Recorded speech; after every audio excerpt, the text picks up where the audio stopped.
Welcome to cocoa cartoon video. নতুন হয়ে থাকলে সাবস্ক্রাইব করে। যখন সন্ধ্যা নেমে আসে তখনই পুরো গ্রামটি নিস্তব্ধ হয়ে থাকে।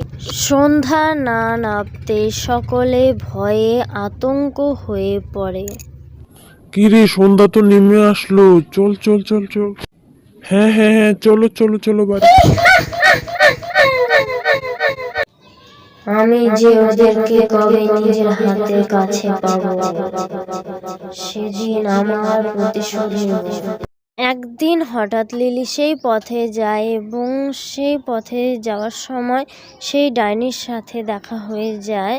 সেই ডাইনিটি তার মনের কথা বলে। লিলিও চুপ করে শুনতে থাকে। কি গো, তুমি না বলে আজকে সকাল সকাল বেরিয়ে পড়ো? আর কখন বের হবে? সন্ধ্যা হয়ে যাবে যে, তাড়াতাড়ি চলে যাও, আবার রাস্তাঘাট খারাপ।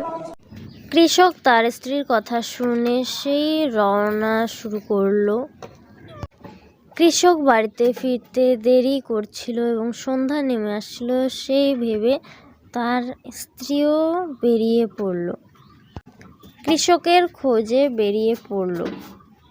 ঠিক তখন বাঁচাও, আমাকে বাঁচাও। ধর ধর ওকে ধর। আমি তোমাদের কি ক্ষতি করেছি বলো? প্লিজ আমাকে ছেড়ে দাও, ছেড়ে দাও আমাকে। ছাড়ার জন্য তো ধরিনি সুন্দরী। সেদিনই কিছু গুন্ডারা মিলে তাকে মেরে ফেলে। সেই জঙ্গলের মধ্যে তার আর্তচিৎকার শোনার মতন কেউ ছিল না। আমাদের ছেড়ে দাও, আমাদের ছেড়ে দাও, ছেড়ে দাও। আমিও তো তোদের অনেক প্রে করেছিলাম, তোরা আমার কথা শুনেছিলি?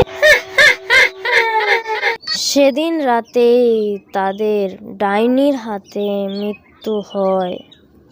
তাই বন্ধুরা, কখনো কারোর ক্ষতি করো না, সর্বনাশ করো না।